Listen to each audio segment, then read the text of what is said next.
그를 몰라본 사람들을 위해 다시 한번 분명히 말씀드려야겠습니다. 효봉스님의 역상록에서 2025년 6월에 나타난다고 기록된 그 사람은 이미 모습을 드러냈습니다. 단지 이름으로만 확인되는 것이 아니라 시대의 징조 속에서 선택과 행보로서 드러난 인물이라는 점이 중요합니다. 그래서인지 눈 밝은 이들은 이미 그가 누구인지 짐작하고 있으며 실제로 아는 사람들은 조용히 고개를 끄덕이고 있습니다. 역상록이라 불린 이 기록은 무려 60년 동안 봉인되어 있었고 2008년 해인사 화재라는 예기치 못한 사건을 통해 세상에 드러났습니다. 그 안에는 2025년을 향한 구체적이고도 놀라운 내용들이 담겨 있었습니다. 단순히 한 나라의 변화가 아니라 한국의 국운이 바뀌고 미래의 길이 열리는 시점을 명확히 가리킨 것이죠. 그 중심에 바로 한 사람이 있었고 그 사람의 등장은 이미 6월에 확인되었습니다. 여기서 다시 묻고 싶습니다. 과연 우리는 그를 알아보았는가? 아니면 여전히 눈앞의 징조를 외면하고 있는가? 역상록의 기록은 우리에게 그 질문을 강하게 던지고 있습니다. 많은 예언서들이 모호한 암시로만 남아 허공에 흩어지지만 효봉스님의 기록은 달랐습니다. 해방과 전쟁, 사회적 변곡점마다 그의 말은 실제 역사와 맞아떨어졌습니다. 그런 정확성을 가진 예언이기에 2025년을 향한 그의 기록은 결코 가볍게 넘길 수 없는 것입니다. 오늘 이야기는 바로 이 대목에서 출발합니다. 2025년 6월, 그 사람은 이미 등장했으며 역상록에 기록된 흐름은 현실로 이어지고 있습니다. 이제 남은 것은 우리가 그 의미를 어떻게 해석하고 어떤 준비를 하느냐입니다. 눈 밝은 이들은 알지만 아직 많은 이들은 알지 못합니다. 그래서 지금부터는 그가 누구인지 단정 짓는 대신 예언의 흐름과 기록된 상징들을 따라가며 실마리를 짚어드리겠습니다. 끝까지 함께 하신다면 2025년 한국의 미래와 국운의 변화를 어떻게 이해해야 할지 분명한 단서를 얻게 될 것입니다. 자, 이제 효봉스님과 역상록의 출발점으로 돌아가 봅시다. 그는 어떤 사람이었으며 왜 이러한 예언을 남겼던 것일까요? 효봉스님은 1888년에 태어나 일제강점기를 온몸으로 겪었던 독립운동가이자 한국 불교계의 큰 어른으로 대한불교 조계종 초대 종정을 지낸 인물이었습니다. 젊은 시절 그는 폐결핵으로 인해 의사에게서 더 이상 희망이 없다는 말을 들을 만큼 심각한 병을 앓았고 며칠 안에 생명을 마감할 수 있다는 절망적인 진단까지 받았습니다. 그러나 그 과정에서 누구도 설명할 수 없는 체험을 하게 되었다고 전해집니다. 스스로는 이를 죽음의 문턱을 넘어섰다가 돌아오는 과정에서 미래를 보는 눈, 즉 예지력을 얻은 계기라 말했다고 합니다. 당시 주변에서는 그저 병중의 환영이라 여겼지만 시간이 지나면서 그가 말한 예언들이 현실로 이어지자 더 이상 망상이라 치부할 수 없게 되었습니다. 해방 전 그는 제자들에게 이렇게 말했습니다. 동쪽의 태양이 곧 수평선 너머로 사라지고 4년 뒤 이 땅의 주인이 바뀔 것이다. 많은 이들은 그저 상징적인 위로로만 들었지만 정확히 4년 후 일본 제국은 패망했고 한반도는 해방을 맞았습니다. 이어서 해방의 기쁨이 채 식기도 전에 형제가 서로 칼을 겨눌 날이 올 것이라고 경고했습니다. 결국 1950년 6월 한반도 전역을 휩쓴 전쟁은 그의 말대로 현실이 되고 말았습니다. 그뿐만이 아니었습니다. 1960년 봄 그는 벚꽃을 바라보며 3년 후 젊은이들의 피가 거리를 적실 것이고 그들의 외침이 오래된 권력을 흔들 것이라고 말했습니다. 이는 그대로 4.19의 격변으로 이어졌습니다. 심지어 1961년에 군부 세력 등장이 있기 전 별을 단 자들이 곧 권좌를 차지할 것이라는 말까지 남겼습니다.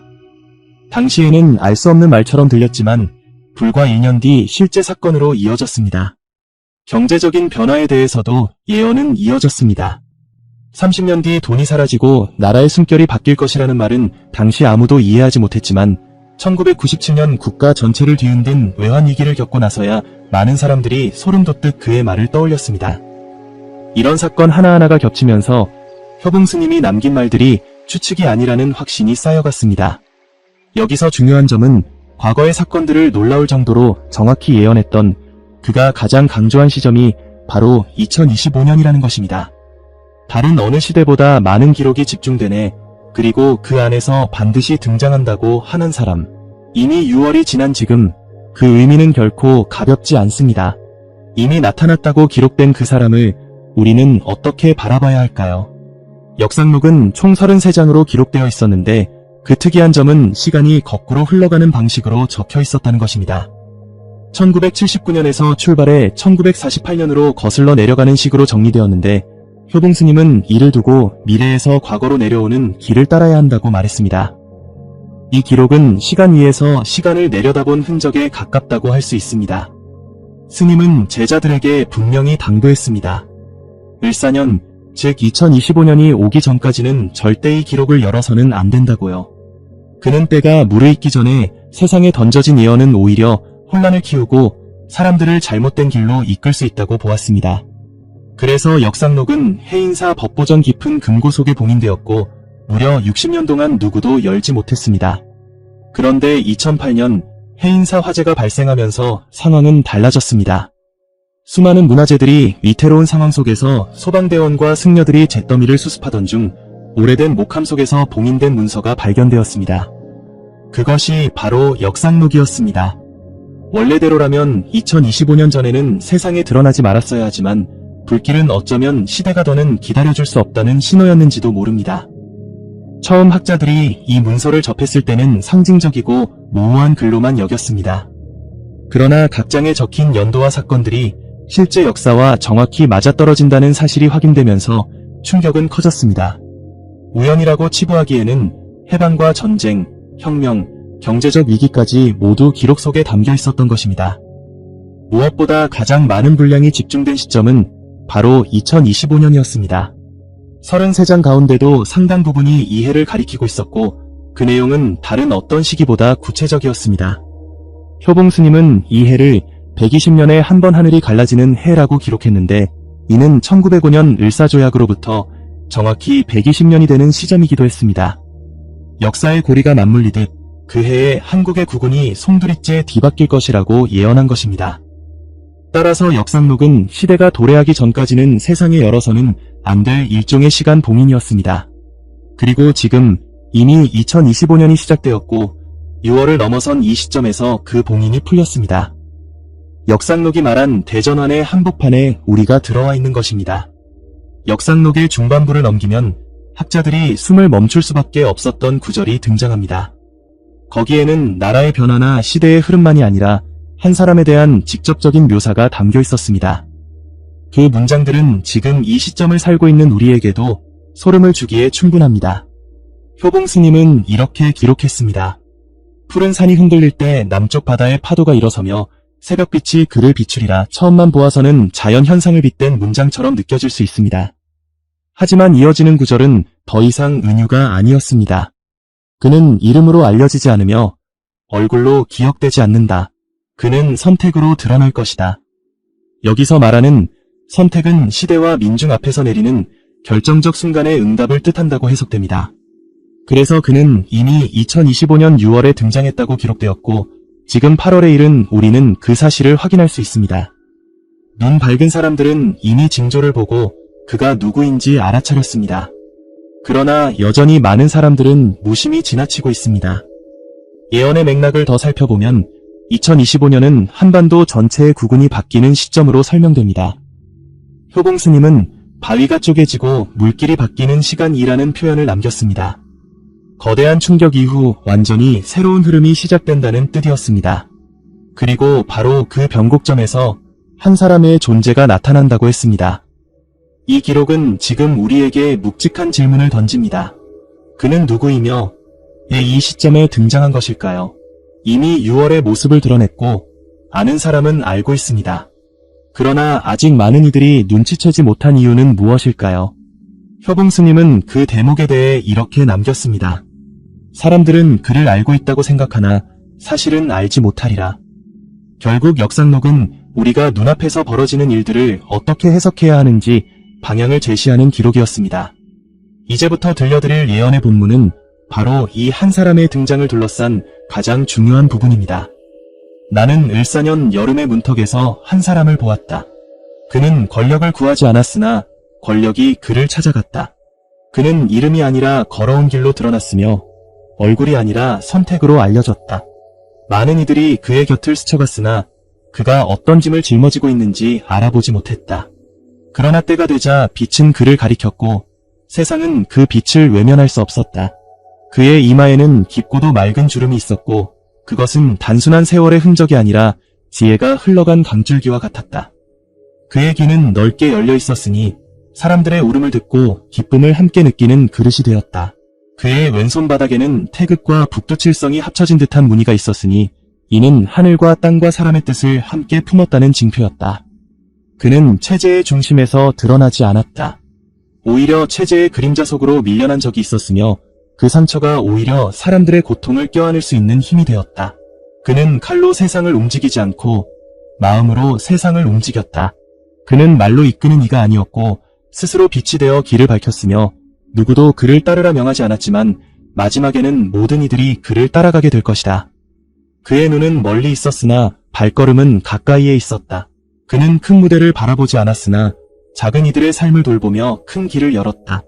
그는 서쪽 바람과 동쪽 바람을 모두 맞이했으나 흔들리지 않았으며 북쪽의 불길과 남쪽의 파도 속에서도 제 길을 걸었다. 그러므로 이 땅의 구구는 그의 발걸음을 따라 바뀌고 새로운 흐름은 그의 선택을 기점으로 시작된다. 사람들은 그를 이미 알고 있다고 생각한다. 그러나 그가 누구인지, 그가 무엇을 하려는지 아직은 알지 못한다. 이름으로 그를 찾으려는 자는 끝내 보지 못할 것이며 오직 그가 내리는 선택 속에서만 그의 정체는 드러날 것이다. 그는 이미 너희 가운데 있으며 눈 밝은 자는 그를 보았고 귀 기울이는 자는 그의 목소리를 들었다. 이렇게 기록된 예언의 구절은 한 개인을 묘사하는 것 같지만 사실은 시대와 운명의 교착점을 설명하는 것이기도 했습니다. 이미 2025년 6월을 지나온 지금 이 말은 가능성이 아니라 현실의 단서로 다가옵니다. 아는 이는 알지만 모르는 이는 여전히 놓치고 있는 바로 그 사람. 그는 역상록 속에서 이처럼 분명하게 묘사되어 있었습니다. 나는 을사년의 하늘 아래에서 큰 혼란을 보았다. 집마다 등잔불이 흔들리고 시장마다 소리가 사라지며 웃음은 줄고 한숨이 늘었다. 그러나 그것은 끝이 아니라 시작이었다. 바위가 쪼개지고 물길이 바뀌듯 한국의 길도 크게 갈라졌다. 한 갈래는 어둠으로 향하였으나 다른 한 갈래는 새벽으로 이어졌다. 이 선택의 갈림길에서 사람들의 마음이 시험을 받게 된다. 나라의 기둥은 흔들리고 오래된 약속은 허공에 흩날린다. 돈의 무게는 가벼워지고 땀의 값은 무겁게 된다. 사람들은 미래를 두려워하고 내일을 믿지 못하지만 바로 그 두려움이 새로운 길을 불러낸다. 오래된 질서는 무너지고 오래된 이름들은 힘을 잃는다. 그러나 잃어버린 자리마다 새싹은 돋아나며 그 새싹들이 모여 새로운 숲을 이룬다. 그 사람은 바로 그때 나타난다. 그는 무너지는 기둥을 붙잡지 않고 무너진 자리에 새 기둥을 세운다. 사람들은 처음엔 그를 의심하고 외면하나 곧 그의 선택이 길을 바꾼다는 것을 알게 된다. 그가 말하지 않아도 따라오는 무리가 생기고 그가 외치지 않아도 울림이 번져간다. 그는 세상을 두 동강내는 칼을 들지 않고 서로를 이어주는 다리를 놓는다. 나는 또 보았다. 형제가 서로 등을 돌리던 모습이 다시 맞잡아지는 장면을. 남과 북의 긴 그림자가 조금씩 거치며 분열이 하나로 이어지는 기운이 피어올랐다. 그러나 이 흐름은 쉽게 다가오지 않는다. 강대국들의 손길은 이를 막으려 하고 낡은 질서는 끝까지 버티려 한다.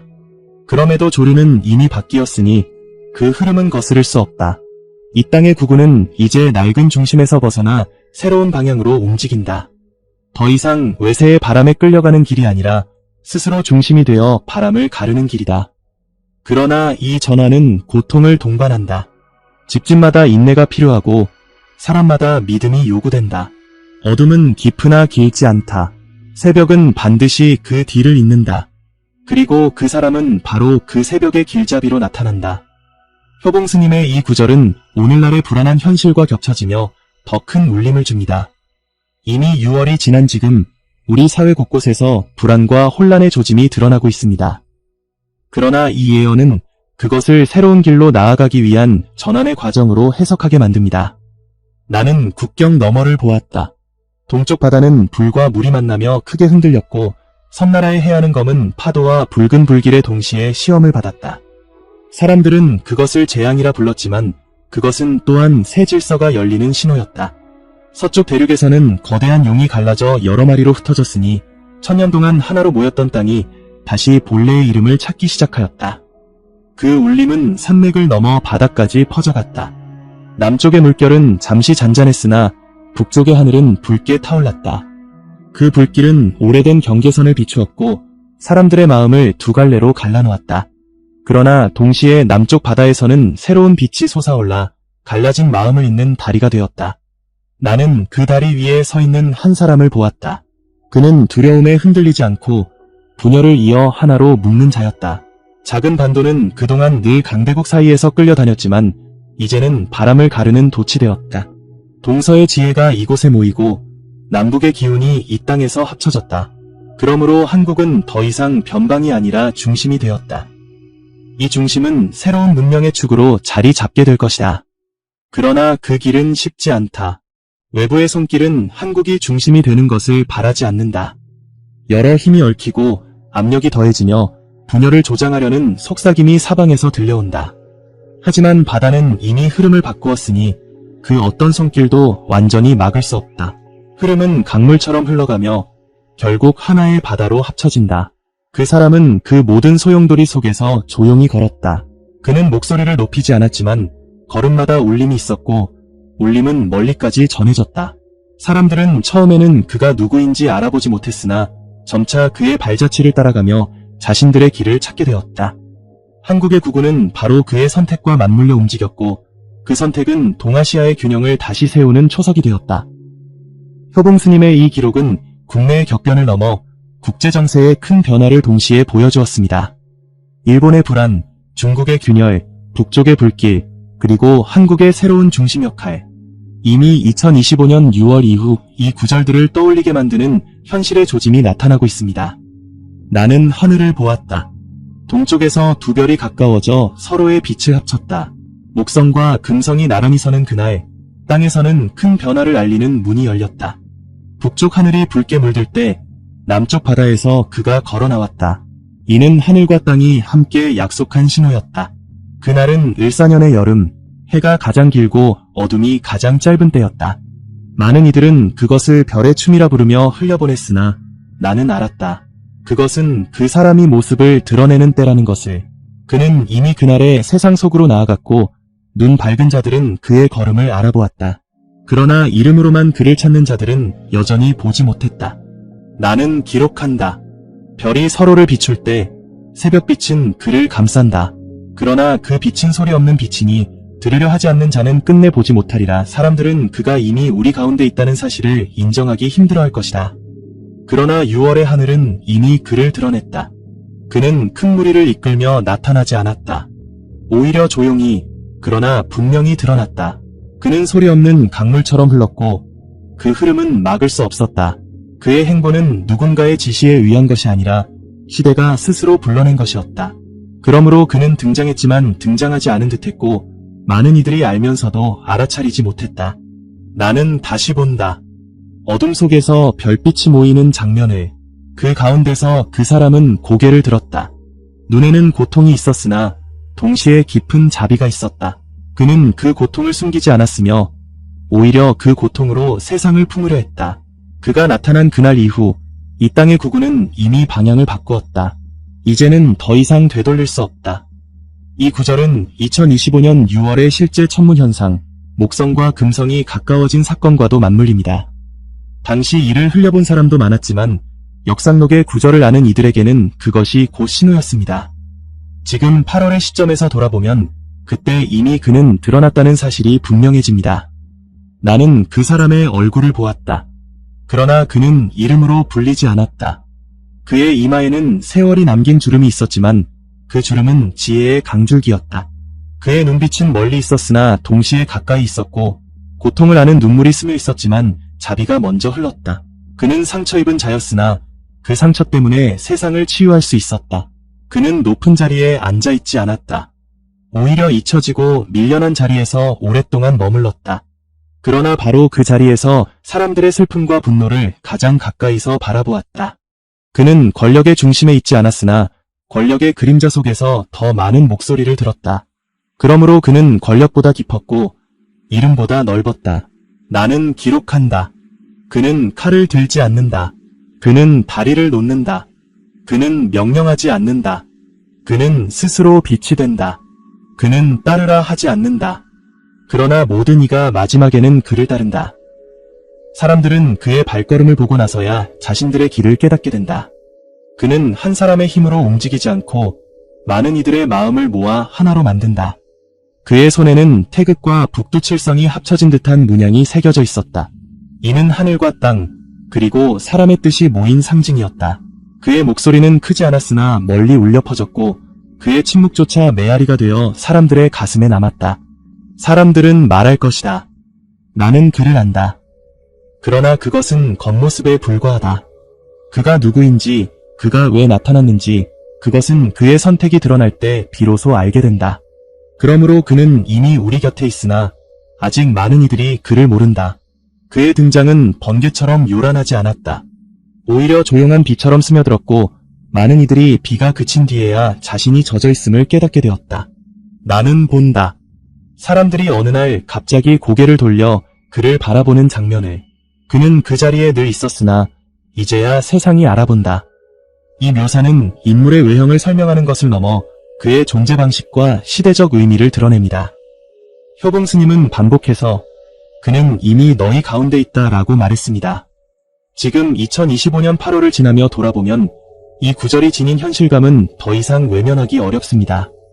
효봉 스님의 역상록이 가리킨 2025년 6월은 이미 지나갔습니다. 예언서에는 분명히 그때 그 사람은 모습을 드러낼 것이다 라고 기록되어 있었습니다. 그래서 지금 8월을 살아가는 우리는 그 사실을 가능성이 아닌 현실의 일부로 받아들여야 합니다. 실제로 눈 밝은 이들은 그 신호를 알아보았고 조용히 고개를 끄덕이며 말합니다. 이미 나타났다. 그러나 여전히 많은 사람들은 그것을 알아차리지 못한 채 바쁜 일상 속에서 지나치고 있습니다. 역상록에서 강조하는 것은 이름이 아닙니다. 누가 권력을 쥐고 있느냐, 누가 자리에 앉아 있느냐가 아니라 시대가 요구하는 순간에 어떤 선택을 내리느냐입니다. 그래서 그 사람은 겉으로는 크게 드러나지 않아도 이미 선택을 통해 자신을 보여주고 있다는 해석이 가능합니다. 최근 여러 사회적 사건과 변화 속에서 많은 이들이 예언의 문구를 떠올리며 특정 인물 혹은 특정 움직임을 연결시키는 이유도 여기에 있습니다. 특히 일부 학자들과 종교계 인사들은 6월의 별의 징조와 사회적 움직임을 맞물려 해석하며 예언은 이미 현실 속에서 진행되고 있다라고 설명합니다. 언론에 드러나지 않더라도 물밑에서는 이미 변화를 느끼는 사람들의 증언이 이어지고 있습니다. 사람들은 그를 알고 있다고 생각하지만 실제로는 아직 알지 못한다. 라는 구절은 바로 이 상황을 가리킨다고 할 수 있습니다.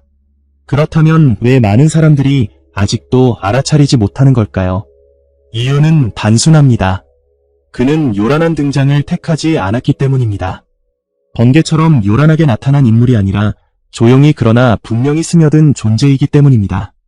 그래서 아는 이는 알지만 모르는 이는 끝까지 알지 못합니다.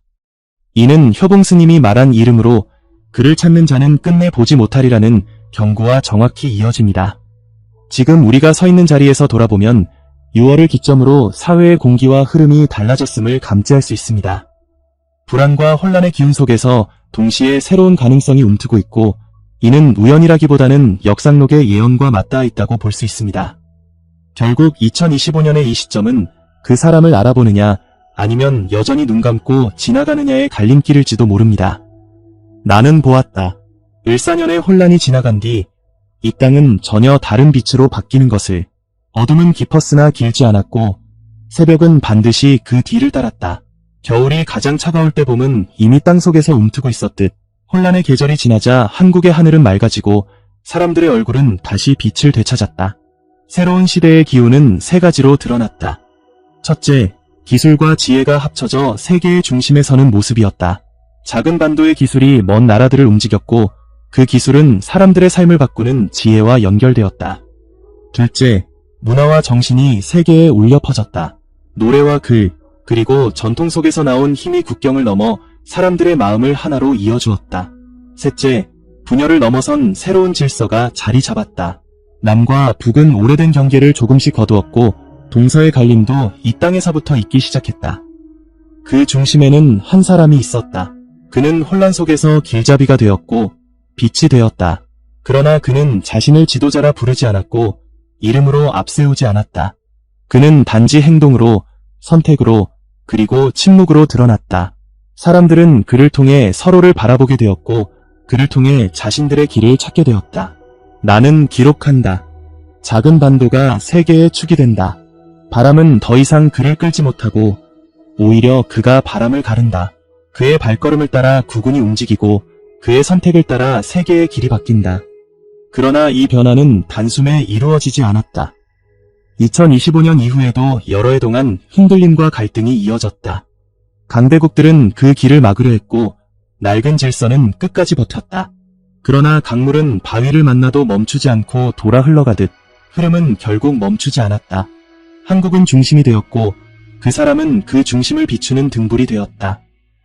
이 예언은 한 인물의 등장을 넘어 한국이 어떤 미래를 맞게 될지를 상세히 묘사합니다.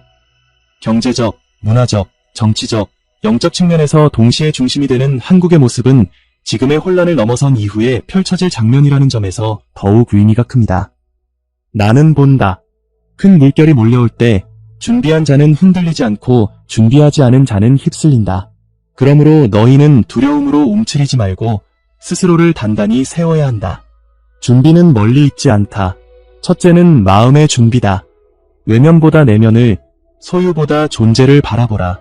집과 땅, 금과 은은 잠시 머무를 뿐이지만 마음의 등불은 꺼지지 않는다.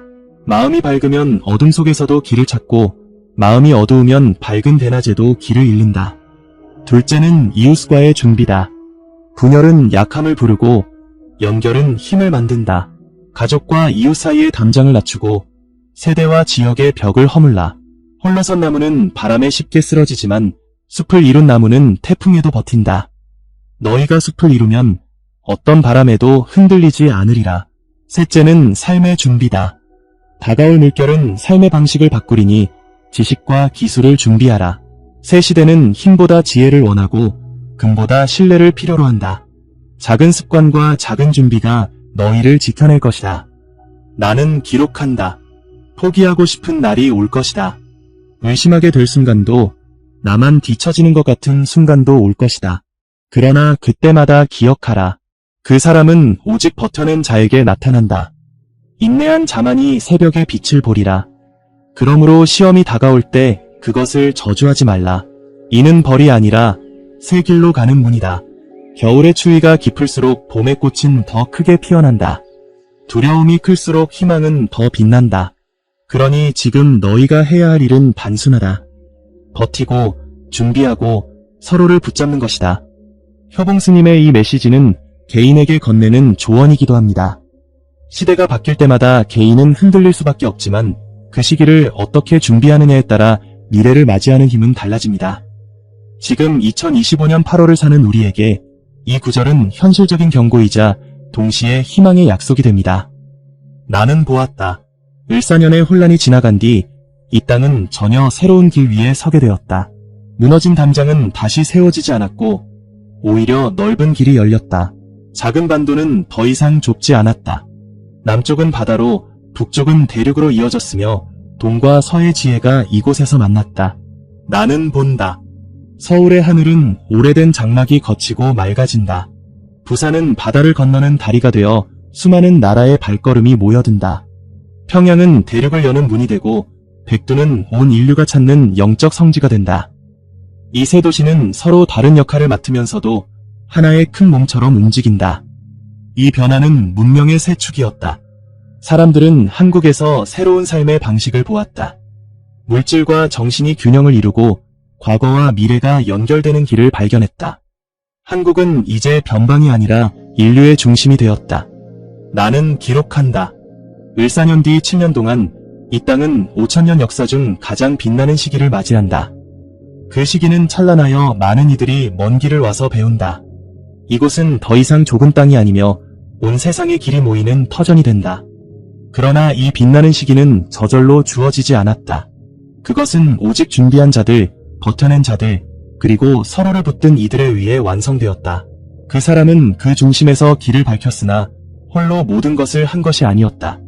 그의 발자취를 따라 걸었던 수많은 이들의 손길이 함께 미래를 세웠다. 나는 또 본다. 강대국들이 이를 막으려 하였으나 결국 바다는 흐름을 바꾸었고 그 어떤 손길도 완전히 막지 못했다. 흐름은 강물처럼 흘러가 바다에 닿았다.